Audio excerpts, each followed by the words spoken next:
Yogyakarta merupakan salah satu provinsi di Indonesia yang terkenal dengan kekayaan budaya. Salah satu tempat yang menjadi saksi perjalanan sejarah dan budaya tersebut adalah Museum Sono Budoyo. Museum Sono Budoyo menyimpan berbagai koleksi budaya dari 4 daerah besar di Nusantara, yaitu Jawa, Madura, Bali, dan Lombok. Saat memasuki museum, pengunjung akan disambut oleh petugas yang memeriksa tiket atau karcis yang telah dipesan sebelumnya.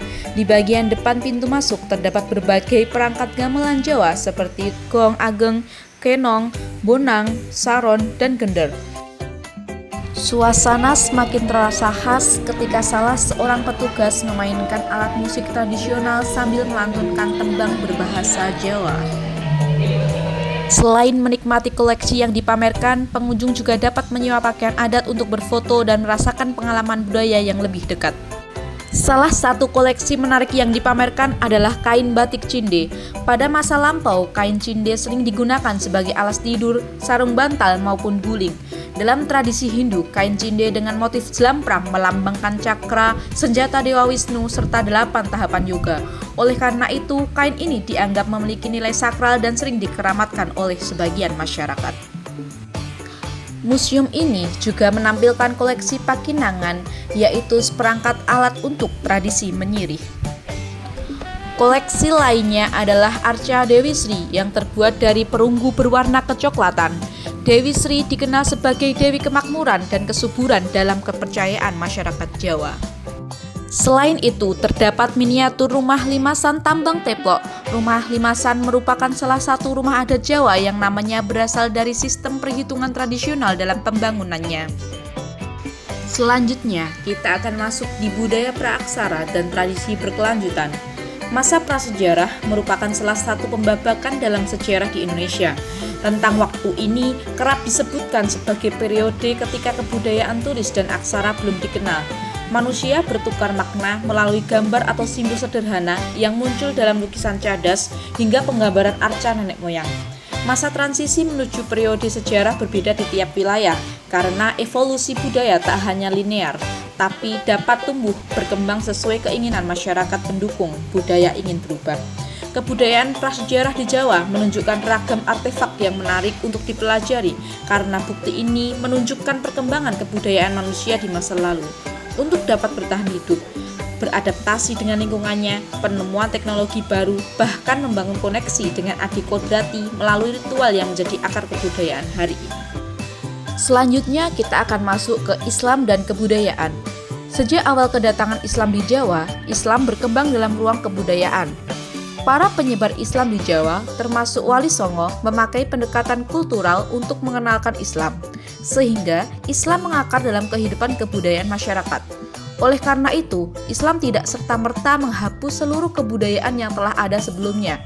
Ada unsur budaya yang tergantikan oleh syariat Islam, tetapi tidak sedikit pula yang tetap terpelihara sepanjang tidak menyalahi nilai dasar Islam. Di Jawa, Islam berkembang melalui proses evolutif dan persuasif. Relasi antara Islam dan kebudayaan di Jawa bersifat dinamis dan kreatif. Ada proses timbal balik yang terjadi antara keduanya dan mendorong akulturasi antara Islam dan budaya lokal.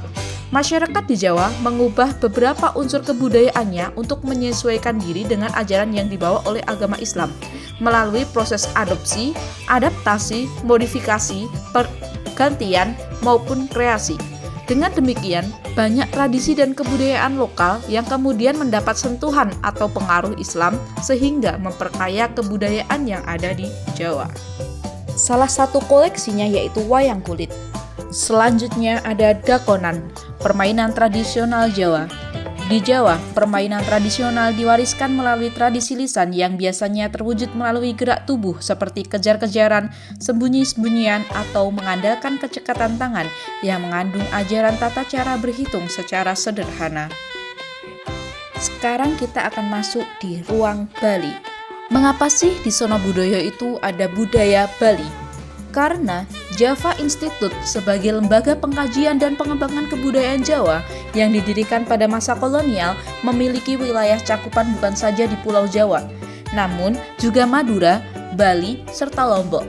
Berbagai aspek budaya di wilayah-wilayah tersebut memiliki kesamaan dan hubungan kesejarahan dengan budaya Jawa. Budaya yang berkembang di Pulau Bali memiliki berbagai karakter yang mirip dengan budaya di Pulau Jawa. Bukti-bukti menunjukkan bahwa pada zaman dahulu, yaitu pada masa Hindu-Buddha yang juga disebut klasik Indonesia, terdapat hubungan antara Bali dan Jawa. Di luar itu, kemampuan masyarakat Bali dalam olah seni membuat mereka menghasilkan berbagai artefak luar biasa, baik untuk bangunan maupun benda-benda lain. Objek-objek itu diukir halus dengan motif-motif yang khas yang diselimuti sangat kuat oleh aspek religi. Di sini juga terdapat miniatur transportasi yang digunakan, salah satunya yaitu miniatur gerobak. Bagi kalangan bawah, mungkin cukup hanya dengan satu perangkat kendaraan yang menyertai. Akan tetapi, bagi para bangsawan, perjalanan melewat menjadi sarana penting untuk mengeluarkan wahana terbaik mereka. Dan bagi para penonton jalanan, iring-iringan wahana itu menjadi hiburan menarik yang sayang untuk dilewatkan. Selanjutnya kita masuki ruang seni pertunjukan.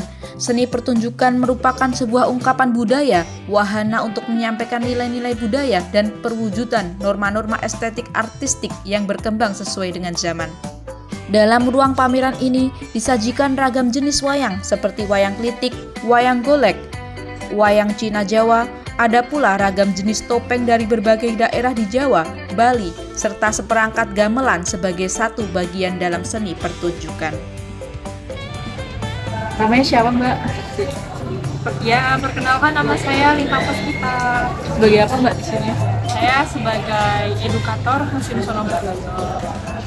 Izin bertanya-tanya ya, Mbak? Boleh. Ya Mbak, mau tanya, kapan Museum Sono Budoyo ini didirikan? Oke, untuk Museum Sono Budoyo sendiri didirikan pada tahun 1934. Menurut Mbak, apa yang membuat museum ini tuh penting di masyarakat?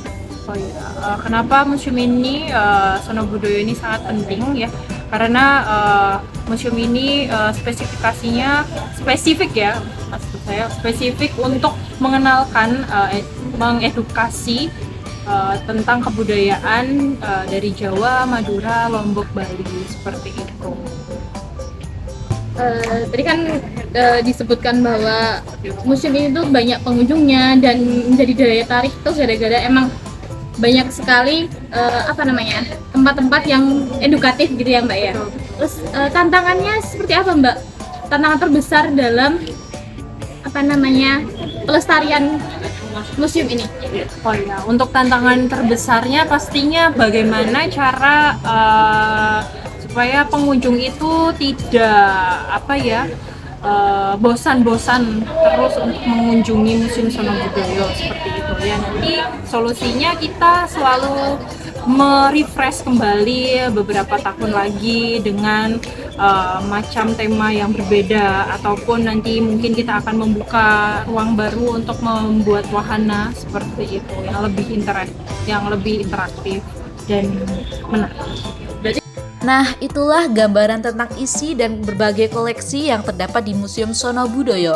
Museum ini tidak hanya menyimpan benda-benda bersejarah, tetapi juga menjadi tempat untuk mengenal dan mempelajari beragam budaya Nusantara, khususnya budaya Jawa, Madura, Bali, dan Lombok. Nah, menarik bukan untuk dikunjungi? Jangan lupa untuk dikunjungi. Sekian dari saya. Bye.